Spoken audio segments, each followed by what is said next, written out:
Les Madridistas, retour de la Liga ce week-end avec Granada Real Madrid. C'est demain à 16h15 sur beIN Sport. Une trêve internationale qui a été encore très longue. Je suis très motivé. Je vous retrouve pour une nouvelle vidéo. C'est parti.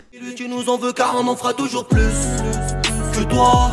Voilà les Madridistas, j'espère que vous allez bien. C'est Nono et on se retrouve dans ce Before Granada Real Madrid. C'est demain à 16h. Enfin le retour de cette Liga. Juste avant, vidéo sponsorisée par Mayogo qui m'envoie les maillots que vous voyez à chaque fois dans les vidéos. Actuellement, vous avez une offre spéciale pour vous les Madridistas. Dès 49 € d'achat, vous avez un maillot offert. Et en plus de ça, vous pouvez cumuler avec le code promo NONO, donc NONO, que vous ajoutez dans la dernière étape lors de la validation de votre panier. Allez vous faire plaisir. Maillot, survêt, ensemble, t-shirt, bref, www.mayogo.com. Et donc, j'enchaîne directement avec une grosse pensée pour Sergio Agüero, qui vient de prendre sa retraite malheureusement. Là, il n'y a pas de rivalité, il n'y a pas d'humour. Malheureusement, l'Argentin a dû arrêter le football dû à ses problèmes cardiaques.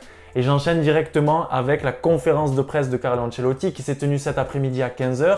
Plusieurs questions sur Bale, sur Valverde, sur Rodrigo. Rodrigo sera demain, sera présent avec le reste de ses coéquipiers. Malheureusement, pour Valverde, c'est un petit peu juste encore. On va attendre la semaine prochaine, on va voir ce qui va se passer. Eden Hazard, encore une fois, pas blessé mais absent dû à une gastro. Voilà, c'est pas Covid, je pense qu'il a déjà eu en plus l'an dernier. Mais c'est cette gastro qui l'empêche d'être là demain. Peut-être qu'il va rater aussi le match face au Sheriff cette semaine en Ligue des Champions. En tout cas, Bale absent, Ceballos absent, Valverde absent. Donc ça commence à faire un petit peu. Sur le côté droit, on récupère Rodrigo. Il y aura également Asensio, Lucas Vazquez, on va en parler après. Retour de Vinicius Junior avec Militao, avec leur match de la Seleção. Et puis Karim Benzema qui a brillé encore avec l'équipe de France qui sera de retour. Au milieu de terrain, je pense qu'on verra un milieu classique. Casemiro, Kroos, Modric ou peut-être Casemiro, Kroos, Camavinga. À voir selon les choix de Carlo Ancelotti. On retrouvera, je pense, Carvajal qui a pu jouer avec la Roja. On retrouvera Ferland Mendy sur le côté gauche. J'ai une stat sur Ferland Mendy. Elle est juste exceptionnelle. Je tenais à vous la partager pour ceux qui sont un petit peu sceptiques sur Ferland Mendy, même sur l'aspect défensif. Alors, je suis d'accord avec vous sur l'aspect offensif. C'est pas fou, c'est pas exceptionnel. Ça, c'est vrai. Quand on s'est habitué à Marcelo, quand on a vu des Jordi Alba, etc., c'est un petit peu compliqué de voir un Ferland Mendy. Mais juste écoutez une seule chose. Sur 47 matchs en Liga pour Ferland Mendy titulaire sur le côté gauche de cette défense du Real Madrid, c'est 38 victoires, 8 matchs nuls et une seule défaite sur 47 matchs. Et sur ces 47 matchs, c'est 27 matchs avec 0 but encaissé. Donc 27 sur 47 avec 0 but encaissé. Une seule défaite sur 47 matchs lorsque Mendy est titularisé sur ce côté gauche. Encore une fois, ça prouve que c'est la personne qu'il nous faut. C'est cette pierre qui laisse rien passer sur ce côté gauche. Et dans l'axe, on verra sûrement Alaba, Militao. Comme je vous l'ai dit, on a posé la question à Carlo Ancelotti dans le sens où voilà, Militao, il a eu une journée de moins que ses coéquipiers. Avec le déplacement avec la Seleção, c'est toujours compliqué. Vinicius aussi, on lui a dit est-ce qu'ils vont pas être un peu short, etc.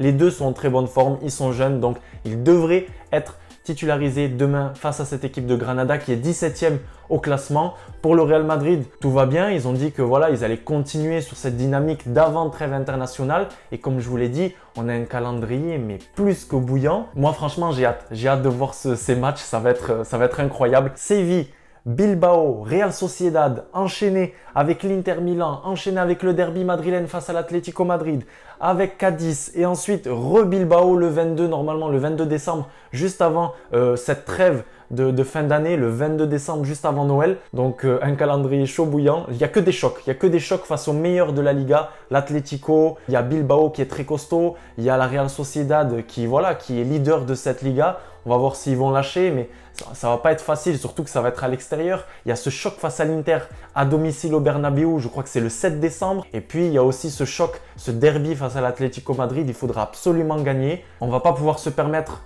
de faire 1-2 matchs nuls, de perdre. Il faut gagner tous ces matchs. On a Camavinga sur le banc. On a Asensio qui peut aussi être intéressant à voir sur un milieu, peut-être sur le côté droit, même si je trouve moins bon. On a Lucas Vazquez qui va donner comme d'habitude de sa personne, qui va essayer d'être en défense si besoin, d'être sur le côté droit si possible. Pas de Gareth Bale pour le moment, qui s'est blessé avec les Pays de Galles au mollet apparemment. Ça y est, de toute façon, Gareth Bale, je regardais mes vidéos du mois de septembre, je vous disais oui, peut-être que Gareth Bale, ça peut être la surprise de cette saison à droite avec Eden Hazard sur le côté gauche. Finalement, on repart sur du classique avec Rodrigo et Vinicius Junior. Nos deux ailiers 100% Brésil. Donc c'est jeune, ça va vite. Ils arrivent à bien se trouver. On a un Vinicius Junior il faut l'admettre, qui est en train d'exploser honnêtement, qui arrive enfin à marquer, qui arrive à avoir ce dernier geste face au but. Et puis, on a un Karim Benzema qui continue de choquer toute la planète foot. J'espère que le 29 novembre, le Ballon d'Or sera pour lui. J'espère qu'il pourra fêter ça, le ramener au Bernabéu devant tout le monde. En tout cas, nous, on se retrouve dès demain pour le débrief de ce match Granada-Real Madrid à l'extérieur. Rappelez-vous du but de James Rodriguez, je crois sur une touche de Carvajal ou de Karim Benzema. À l'époque, on avait les maillots noirs. Ce but est juste exceptionnel. Dites-moi pour vous votre prono. Dites-moi quel joueur mettre sur le côté droit. Plutôt Lucas Vazquez, plutôt Asensio. Peut-être Rodrigo, même si ça va être un peu juste vu qu'il revient de blessure. Et puis au milieu de terrain, plutôt Camavinga ou plutôt démarrer avec un Modric sur le banc. Je vous attends. N'hésitez pas à me laisser un commentaire, à liker la vidéo et activer la cloche des notifications pour recevoir une alerte lorsque je sors une nouvelle vidéo. À la Madridina Damas et à demain.